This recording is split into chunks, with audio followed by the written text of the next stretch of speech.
Reading through the Bible, Numbers 3, the Levites.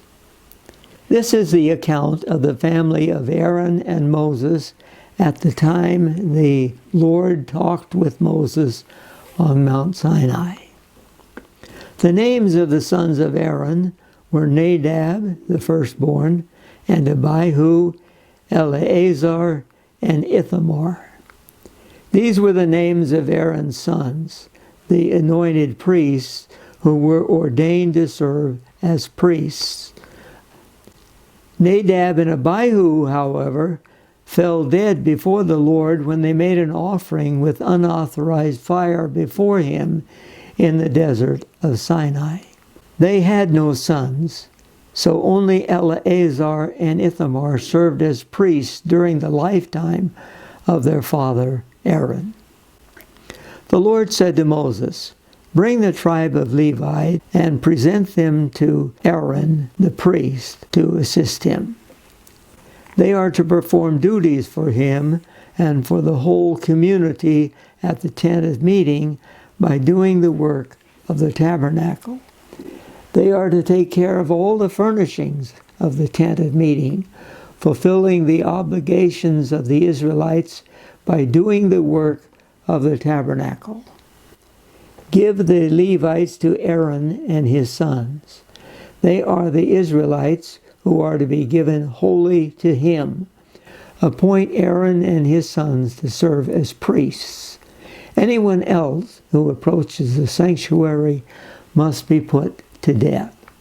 The Lord also said to Moses, "I have taken the Levites from among the Israelites in place of the first male offspring of every Israelite woman. The Levites are mine, for all the firstborn are mine. When I struck down all the firstborn in Egypt, I set apart for myself every firstborn in Israel, whether man or animal. They are to be mine. I am the Lord." The Lord said to Moses in the desert of Sinai, "Count the Levites by their families and clans. Count every male a month old or more." So Moses counted them as he was commanded by the word of the Lord. These were the names of the sons of Levi: Gershon, Kohath, and Merari. These were the names of the Gershonite clans: Libni and Shimei. The Kohathite clans: Amram, Izhar, Hebron, and Uziel. The Merarite clans: Mali and Mushi. These were the Levite clans according to their families. To Gershon belonged the clans of the Libnites and Shemaites. These were the Gershonite clans.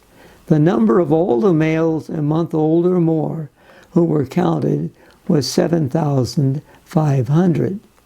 The Gershonite clans were to camp on the west, behind the tabernacle.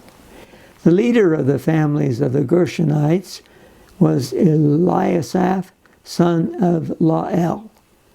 At the tent of meeting, the Gershonites were responsible for the care of the tabernacle and tent, its coverings, the curtain at the entrance to the tent of meeting, the curtains of the courtyard, the curtain at the entrance to the courtyard surrounding the tabernacle and altar, and the ropes, and everything related to their use. To Kohath belonged the clans of the Amramites, Izharites, Hebronites, and Uzielites. These were the Kohathite clans. The number of all the males a month old or more was 8,600. The Kohathites were responsible for the care of the sanctuary. The Kohathite clans were to camp on the south side of the tabernacle. The leader of the families of the Kohathite clans was Elisaphan, son of Uziel. They were responsible for the care of the ark, the table, the lampstand, the altars, the articles of the sanctuary used in ministering, the curtain, and everything related to their use. The chief leader of the Levites was Eleazar, son of Aaron, the priest. He was appointed over those who were responsible for the care of the sanctuary. To Merari belonged the clans of the Malites and the Mushites. These were the Merarite clans. The number of all the males a month old or more who were counted was 6,200. The leader of the families of the Merarite clans was Zuriel, son of Abihail. They were to camp on the north side of the tabernacle. The Merarites were appointed to take care of the frames of the tabernacle, its crossbars, posts, bases, all its equipment, and everything related to their use, as well as the posts of the surrounding courtyard with their bases, tent pegs, and ropes.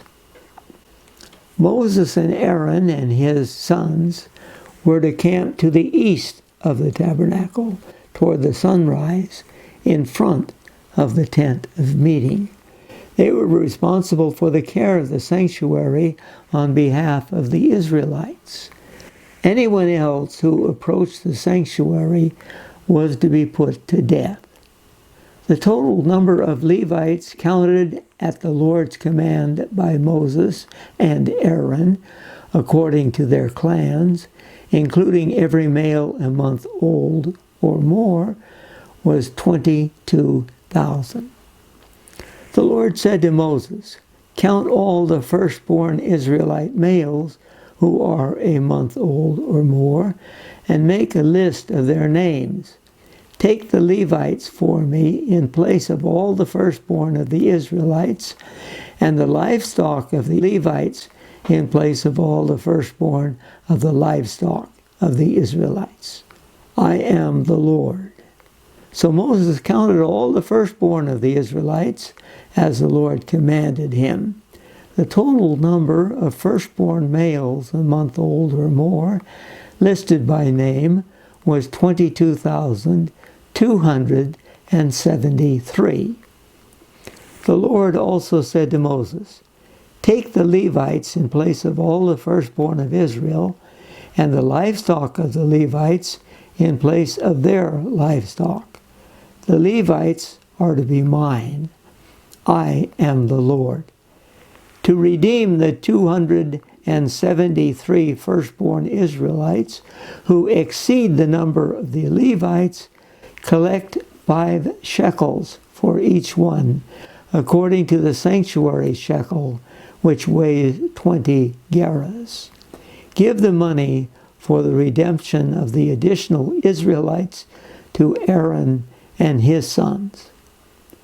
So Moses collected the redemption money from those who exceeded the number redeemed by the Levites. From the firstborn of the Israelites, he collected silver weighing 1,365 shekels, according to the sanctuary shekel.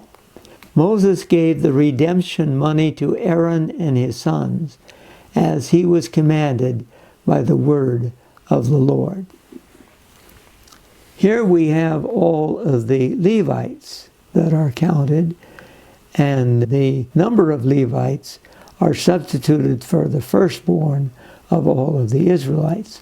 And you notice there is an excess number belonging to the Israelites, so that 273 are redeemed by paying 5 shekels apiece for them. Well, you notice that this census included all the tribes of Israel, and it included the Levites. Moses was commanded to number all of them. In the Old Testament, we also have David making a census of the people. He was opposed by Joab, who did not want to do this, but David's rule prevailed, and he was punished for taking the census.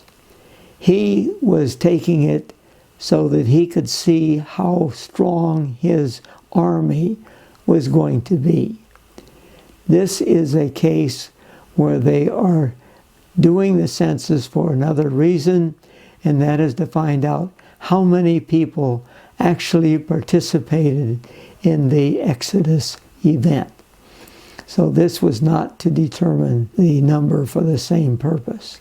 David was out of line. He was not supposed to number the people.